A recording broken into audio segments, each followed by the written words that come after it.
Welcome to an analysis that we are doing with our reporter who is at the ground zero. He was there, and Rohit Sharma is joining us from Pennsylvania, US. Rohit, tonight's debate. Okay, so it was very interesting because last time's debate was kind of a dampener for a lot of us, but tonight's was exciting, wasn't it?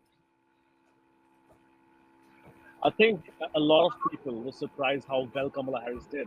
I mean, Trump is a debater in his own way. When he came onto the screen to the scene in 2015, people did not know that style of debating. He would trade insults. He had no policies. He would just make fun of people, give them nicknames, and that sort of has become how Trump debates. And he's taken down a lot of big names. Jeb Bush, Marco Rubio, yeah, Senator what's his name? I'm forgetting his name right now, but Hillary Clinton, right? I mean, he's taken down big names. Joe Biden ended his candidacy. So I think a lot of people were surprised how well Kamala Harris did. And it's Yeah. given another lease of life to Kamala Harris's campaign. A lot of people thought today would be the last day of her campaign. He's just going to come, decimate Kamala Harris, and that would be the end of it. And, people will know who they're voting for.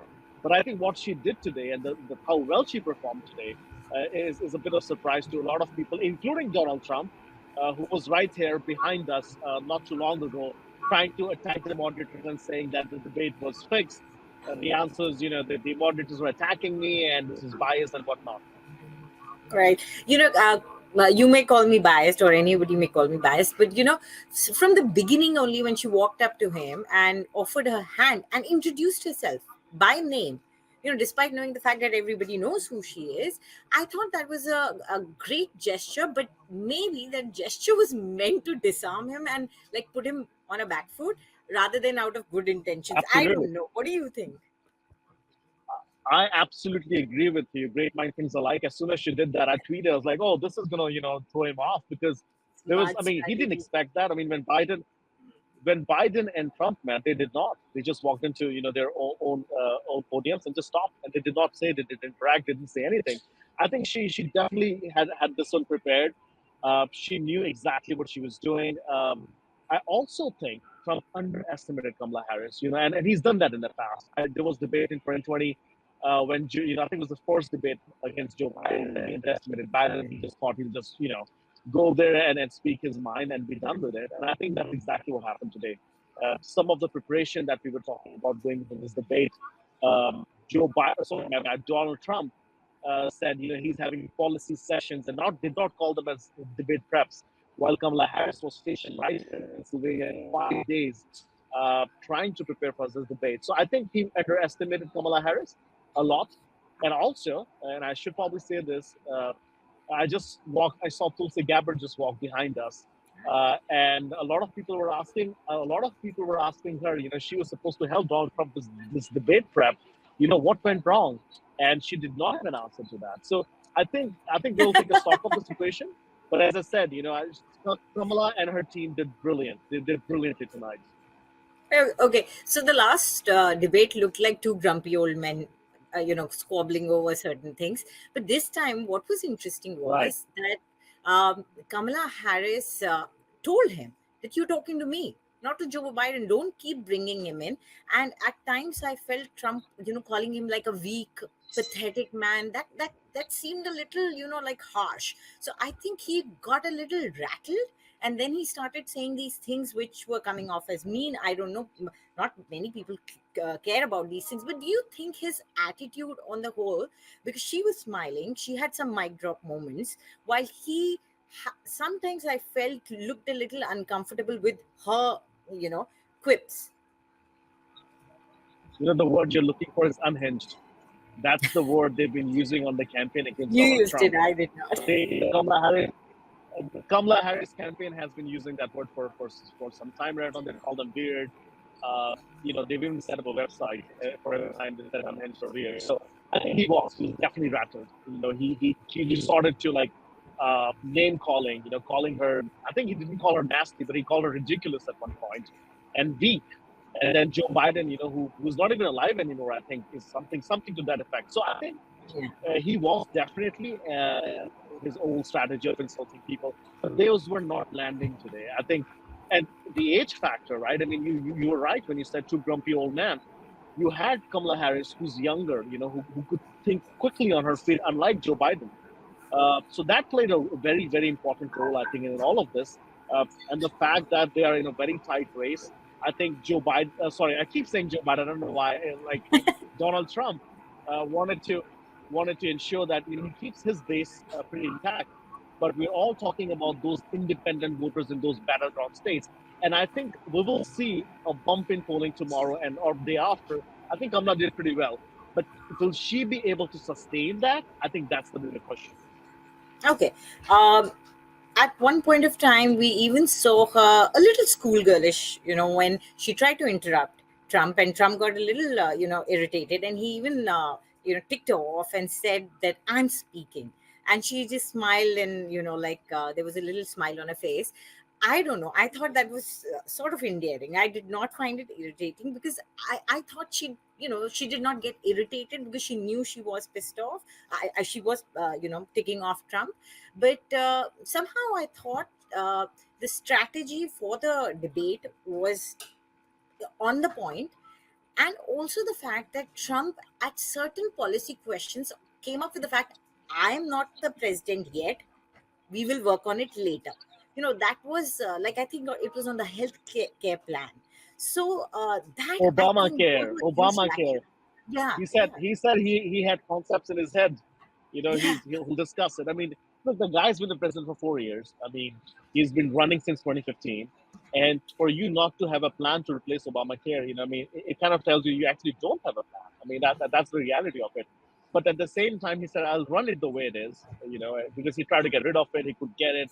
Senator McCain turned it down. So I think, and this is just me thinking right now, that there is a sense of uh, again, not to say this and sound a little, uh, or not to show any leanings there, because I actually don't. But I think he came short tonight, right? And be it policy, be it the zingers, be it his smirk, that was lacking, and you could tell that he was not happy how well Kamala Harris was performing. So instead of focusing on himself and focusing on what he wanted to talk to the voters about, I think he was getting influenced a lot by what was happening around him from Kamala Harris, and I think she definitely used it to her advantage. And should also point out, Hillary Clinton last week told Kamala Harris that, one thing you want to do on the debate stage is make sure that he makes a mistake. And I think Kamala took it too hard. She made sure that he kept making those mistakes, that she could smile and then come back with a very nice reply and then move on to the next question. And I think you're right about it. And that sort of happened from the first moment with the handshake, because you didn't see the Trump signature handshake where he pulls the person in and really destabilizes them physically and, of course, mentally. So when she went up to him, and you didn't see that Trump handshake, that pull, that aggression. And I think from then on, of course, he must have realized that this is a totally different ball game. But there is one thing that I think Kamala was weak on, and that is the Ukraine Russia issue. Uh, Somehow I feel that Trump, because the popular opinion is that so much money is going into the war, Trump gets an upper hand there. What did you think about that? I think, sorry, can you repeat that question again? I'm sorry. Like, in terms of the Ukraine Russia issue, I Kamala mean, Harris, yeah. I honestly think, I don't know why people, again, as I was telling Geeta also, that, we all see the debate and we all, feel different things. Look, to say that I could pick up a phone and call Putin to end this war, I mean, that's not a real strategy. I mean, America has invested millions, billions of dollars in that war, right? I mean, there's a reason they keep investing money into it. Yes, as the president, he could do that, but he could very well just come and be like, hey, I found out new things and I'm not going to do this, right?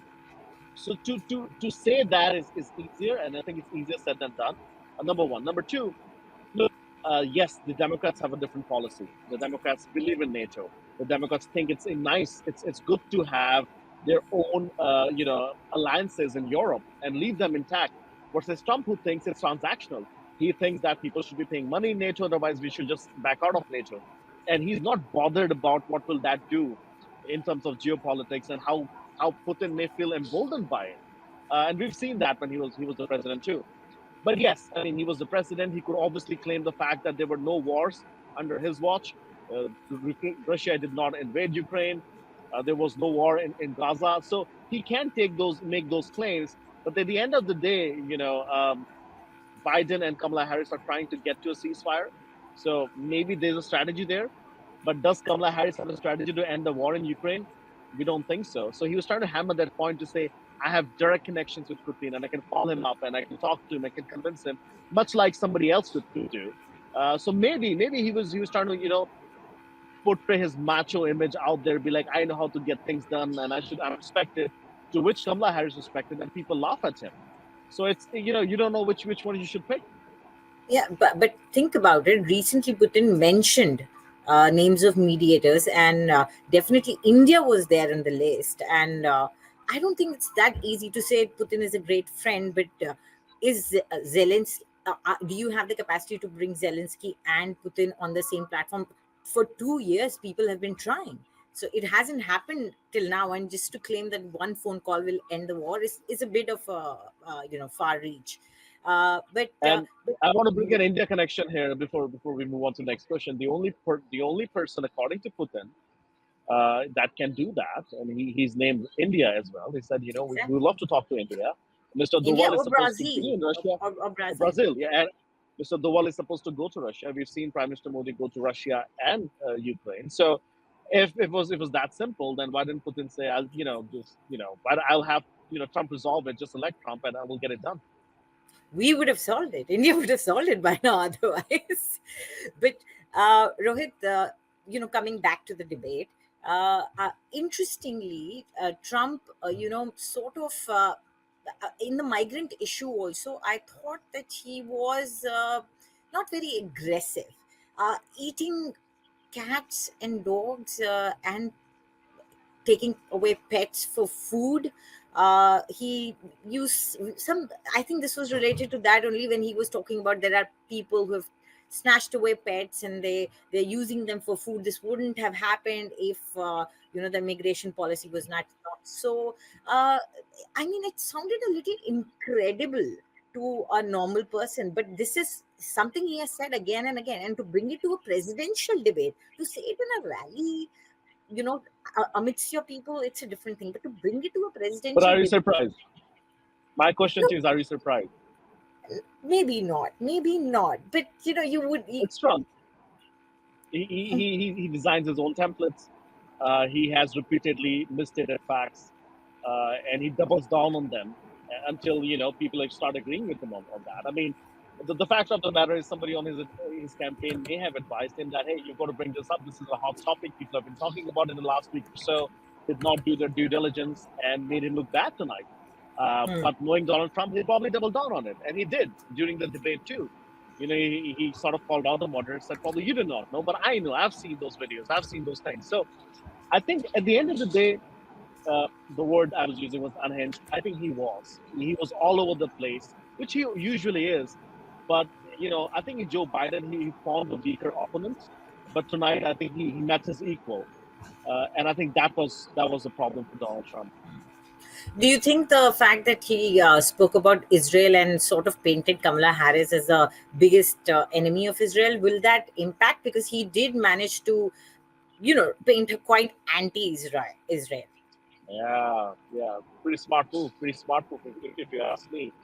He did two things. He also mentioned that she does not even like Arab people. Now, to say that she doesn't like Jews, because Both. obviously very important voting bloc in the U.S., both from a voting bloc and also from a financial perspective, and Arabs, or Muslims, I should say, because she's struggling getting trust of the Muslim voters, especially when it comes to the state of Michigan, and we've seen that. So I think it was a very pretty smart move to hammer down that message and be like, if he could get some votes from those voters. Um, Again, she doesn't have anything to. I mean, she didn't have anything to defend to it. She pivoted, and she pivoted well. She moved on to a different topic. But I think a lot of people have taken notice of the fact that there's no ceasefire deal. She's been talking about it over months. I personally know for a fact that they were going to announce the ceasefire deal uh, around August 22nd, before the DNC Yeah. would have started, but they still haven't been able to do that. So something is off. Conspiracy theories, people believe that Netanyahu is really close to uh, Trump, and he doesn't want to have a ceasefire deal until November 5th. So we do not know. But at the end of the day, I think Trump did really good with that, because he knows those voters are looking for answers, and Kamala Harris and Joe Biden do not have those answers for them yet.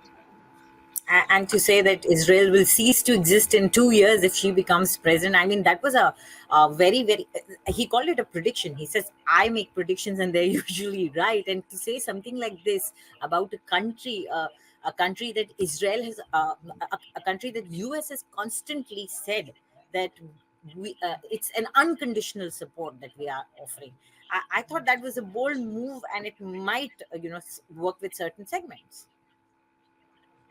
It will. It will. I think it will. Look, very passionate people. A lot of, again, anti-Semitism polls really well in America. And, you've seen a lot of politicians talk about it all the time. And I think he was trying to go for those votes. And also, it's a campaign that's not ended yet. He still needs to raise a lot of money going into the last stretch of this campaign. So I think it's pretty bold. But again, Trump Trump says things. Sometimes they're right. Sometimes they end up being what his predictions are correct. But I always say this, that even a broken clock is right twice a day. So if it happens to become what he said, we'll see. But I honestly doubt that Israel would cease to exist in 2 years. I think Israel is a very powerful nation, with or without America's support. Lastly, I would like to bring the topic to racial issues. It seemed Yeah. Trump completely sidestepped the question when asked about how he had targeted Kamala Harris for her racial identities, which she, according to him, she disclosed as per her preference. He completely sidestepped it and said that I'm okay with it. Whatever she wants to be, I'm okay with it. She completely, in fact, he at one point of time said she's a Marxist. Her father was a Marxist professor, so he chose to target other identities, but not her race. How do you see that? Smart move. Look, he wants those minority voters.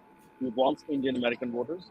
He wants African American voters, and he's not going to win this election, especially if he's thinking about winning in Georgia and Arizona without those voters. So I think very smart move. The reason to call her father a Marxist was because he's been talking about price gouging all these days and saying Kamala Harris is a communist, and she'll make America a communist country again, and that's not what we want to do. So tagging her with that and saying that she has this lineage of people in her family that have been Marxists, they're tying her to whatever her dad is. And look, her dad is not close to Kamala Harris, although he lives only 3 blocks away from the White House. They are not really close enough. So I mean, that's why you saw that. Probably you saw that expression on her face, and she was like, "What?" But I think very smart move. I think he was trying to play to his audience, to his voters, and he doesn't really want it to. You obviously at this stage, when the race is so close, you do not want to lose any voters, be it African American voters or Indian voters or any kind of minority voters. So I think very smart move, well played by Donald Trump. And as I said, this was a debate of equals, and we saw that tonight. Okay.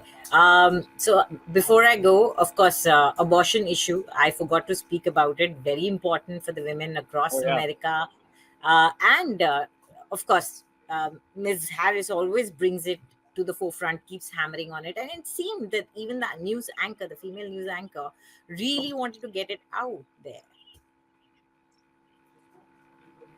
It is a very important issue in America. Think about it. The most developed, or one of the most developed countries in the world, and people cannot get abortion if they wanted to, if it's their choice. It's honestly, it's horrible. And then you combine that, with females that get raped, incest. I mean, and they cannot abort their babies. I mean, so it is a very, very, very big issue in America. Joe Biden, sorry, oh, I think I'm becoming Joe Biden right now. Trump. Donald Trump. Uh, Donald Trump took credit for overturning Roe v. Wade, which was a Supreme Court decision in the 70s that granted females to go and get abortions. He takes credit for it because he was able to place Supreme Court judges who overturned Roe v. Wade. Um, It is. It is. I mean, the way I look at it, I think it was a relevant question. They had to ask him that. He's flip flop on that issue a lot. Sometimes he's like, Yeah. you should be able to until 6 weeks and then 9 weeks and 12 weeks. I mean, he said, and he even outrageously said that Governor Walz has agreed to a plan to kill the babies after they're born, which is not true. Uh, Execute is the word he uses. Execute those babies. Yeah. So I think I think it was a relevant question. I think people ought to know where he stands on abortion. Yes, some people might say that that question came up twice, but I think it was very important to get a clear answer from him. And I don't think he provided a very clear answer on where he stands on these issues. Yeah, that could really hit him with the female voters in certain sections. It will. But It will. yes, yes, but sadly, there are a lot of female voters in America due to certain choices and beliefs that do believe that abortion shouldn't be in the right of a woman, and this has actually cost the states a lot. But before we leave, right after this abortion thing, I'm going to ask you something which is going to put you in a spot. But do you think we will get some good memes after this? I mean, it seems that Kamala Harris is, especially her team, has become the king of memes. They've started doing really good memes. So do They you see they they any started being newsworthy on. moments? Yeah. They started going on TikTok, and they've owned that platform. I think as well. I think definitely yes. Like Trump talking about killing immigrants, killing dogs and eating them. Trump losing himself and shaking that hand. Like I think there definitely is a lot of new content. But I gotta go because Akstak needs me, so I need to like wrap this up real quick. Sorry. Yeah, I understand. So, best of luck for your coverage over there. And we would like to remind our viewers this is the first time this time that you are there at the debate. India Today uh, is the first Indian channel that's there for the debate. Thank you very much, Rohit. Have a great day. All right. Thank you. Bye bye.